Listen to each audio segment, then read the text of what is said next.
Paskutinėmis dienomis Dievas pasirodo pasaulyje, duoda savo mokymus, įkuria Sionę ir kviečia visus žmonės nedelsiant ateiti į Sionę.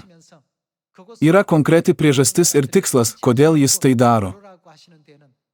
Dėl kokios priežasties ir tikslo Sionas buvo atstatytas. Psalmė 133 skyriaus 1 eilutėje sakoma: Žiūrėk, kaip gera ir malonu, kur broliai gyvena vienybėje. Tai lyg brangus aliejus ant galvos, varvantis ant barzdos, Arono barzdos, kol nuteka ant jo apdaro apykaklės. Tai lyg Hermoną gaivinanti rasa, kuri krinta ant Siono kalnų, nes čia, tai yra Sione, Viešpats teikia savo palaiminimą, netgi ką? Amžinąjį gyvenimą. Kada išsipildys 133 psalmės pranašystė? Yra būtina sąlyga norint gauti amžinojo gyvenimo palaiminimą.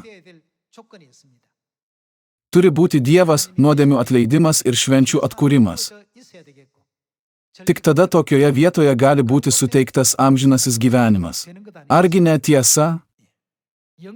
Tad kur keliauja tie, kuriems suteiktas amžinojo gyvenimo palaiminimas? Argi ne amžinoji dangaus karalystė, kurią pažadėjo Dievas? Šiandien mes sekame tokių pranašysčių pėdomis.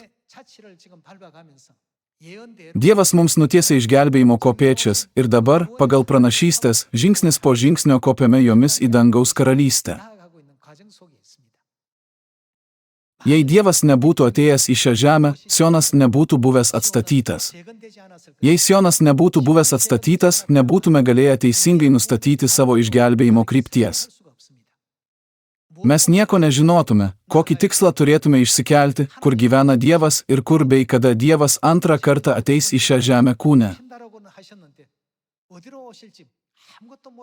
Nežinodami tokių dalykų, mes pasiklystume, klajotume be tikslo. Tačiau, remiantis Bibliją, Sioną įkūrė Dievas.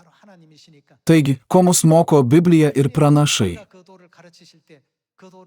Kai Dievas moko mus savo kelių paskutinėmis dienomis, turime juos priimti ir pritaikyti praktikoje. Tada mums bus suteiktas nuodėmių atleidimo ir amžinojo gyvenimo palaiminimas. Taip pat Dievas mus ves į šlovę dangaus karalystėje, kur mes karaliausime per amžius, kaip aprašyta Apreiškimo 22 skyriuje. Tai pranašų liudijimai 66 Biblijos knygose.